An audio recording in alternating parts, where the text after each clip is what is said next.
solihah. Bagaimana kabar kalian hari ini? Mudah-mudahan senantiasa dalam keadaan sehat, selalu berbahagia, dan selalu dalam lindungan Allah Subhanahu wa Ta'ala.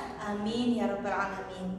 Dalam video pembelajaran kali ini, kita akan belajar tentang pelajaran 11 tentang zikir dan doa setelah sholat. Nah, sebelum kita mulai, marilah kita awali dengan membaca doa, membaca basmalah dan membaca doa ketika hendak belajar. Mari kita baca bersama-sama ya.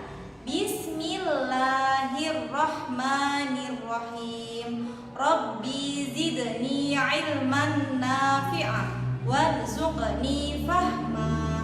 Amin ya Rabbal 'Alamin.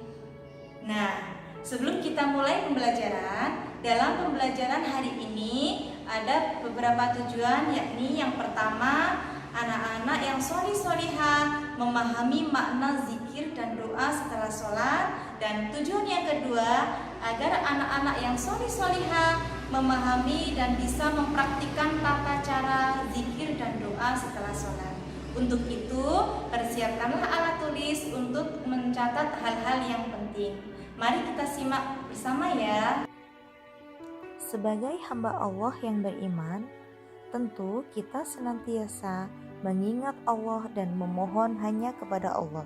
Bagaimana cara mengingat dan memohon kepada Allah? Tentunya dengan zikir dan doa. Untuk itu, marilah kita pelajari lebih lanjut makna zikir dan doa. Makna zikir dan doa menurut bahasa. Yang pertama adalah zikir. Zikir menurut bahasa artinya adalah mengingat. Anak-anak tahu tidak apa arti doa menurut bahasa? Arti doa menurut bahasa adalah memohon atau meminta hanya kepada Allah. Untuk itu, mari kita amati gambar-gambar berikut. Yang pertama adalah gambar anak yang sedang sakit. Yang kedua, orang terkena musibah gempa. Yang ketiga, terkena musibah banjir. Dan yang keempat adalah gambar orang yang sedang jatuh karena sakit. Nah, selanjutnya kita amati gambar yang kedua, yakni ada gambar anak-anak sedang bermain bersama di sekolah. Lalu ada gambar keluarga yang sedang makan bersama. Selanjutnya ada gambar anak yang sedang bertamasya. Dan gambar yang terakhir adalah gambar keluarga yang sedang bercocok tanam bersama. Anak-anak tahu tidak apa kesimpulan dari gambar-gambar tersebut? Kita awali dari gambar yang pertama. Kesimpulan dari gambar pertama adalah kita sebagai manusia tentu mengalami permasalahan atau persoalan dalam hidup. Tak ada seorang pun yang terhindar dari masalah. Seperti air laut, kadang mengalami pasang dan kadang mengalami surut. Oleh karena itu, ketika kita menghadapi permasalahan atau dapat ujian dari Allah, kita tidak boleh putus asa ya anak-anak.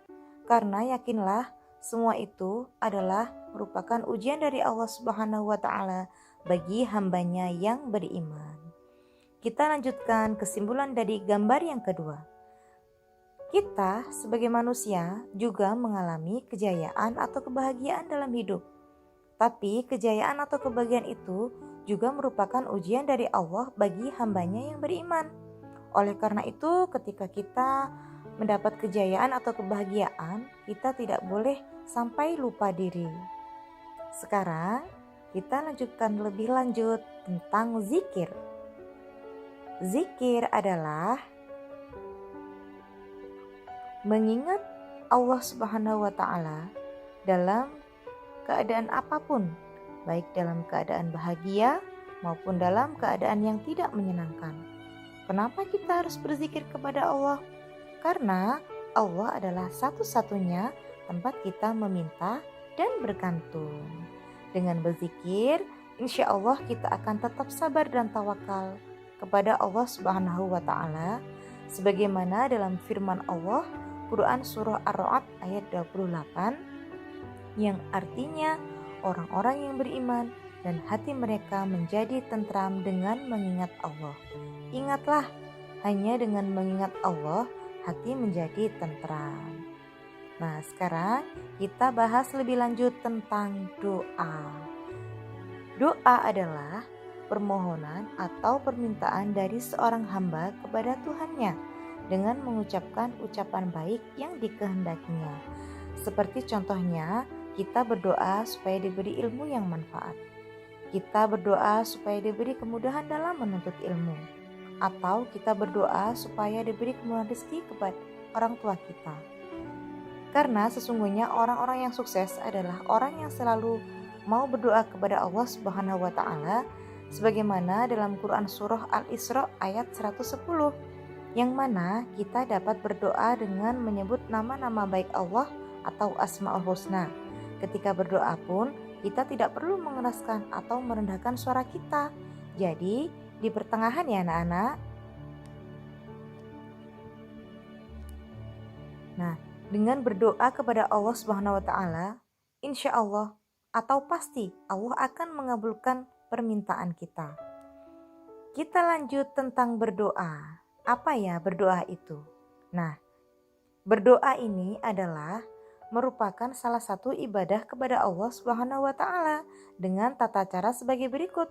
Tata cara berdoa itu harus sesuai dengan ketentuan syariah. Banyak loh dari kita yang belum paham tentang tata cara berdoa, padahal doa adalah senjata para rasul, orang-orang solih, dan orang-orang yang beriman. Anak-anak tahu tidak doa apa yang paling disukai oleh Allah Subhanahu wa taala? Doa yang paling disukai oleh Allah adalah doa yang ada dalam Al-Quran dan di dalamnya disebut asma Allah yang Maha Agung. Sekarang kita lanjut bacaan zikir. Bacaan zikir yang pertama istighfar. Astaghfirullah artinya aku mohon ampun kepada Allah. Bacaan tasbih subhanallah artinya Maha Suci Allah. Bacaan tahmid alhamdulillah artinya segala puji bagi Allah. Bacaan takbir Allahu Akbar yang artinya Allah Maha Besar. Dan yang terakhir adalah bacaan tahlil la ilaha illallah yang artinya tiada Tuhan selain Allah. Anak-anakku sekalian, pada saat kita mendapatkan kejayaan dan kebahagiaan, kita harus senantiasa selalu mengingat Allah, selalu bersyukur dengan cara mengingat Allah dan berzikir.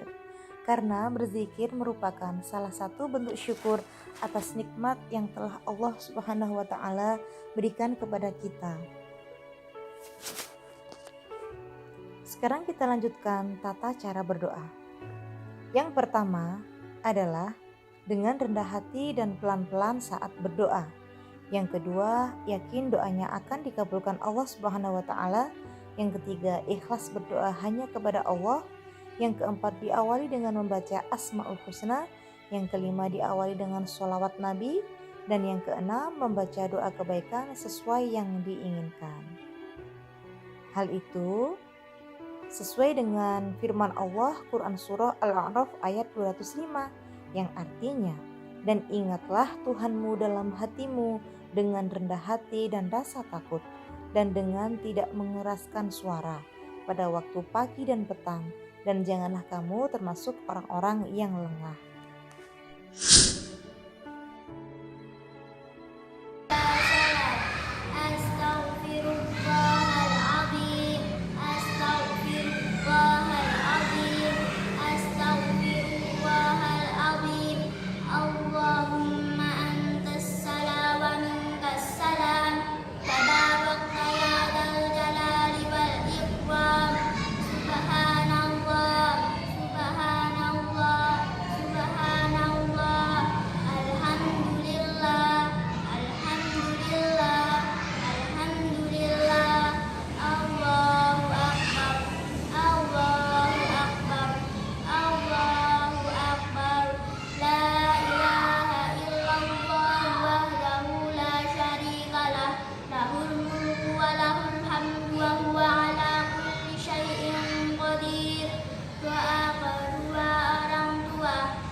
وفي الآخرة حسنة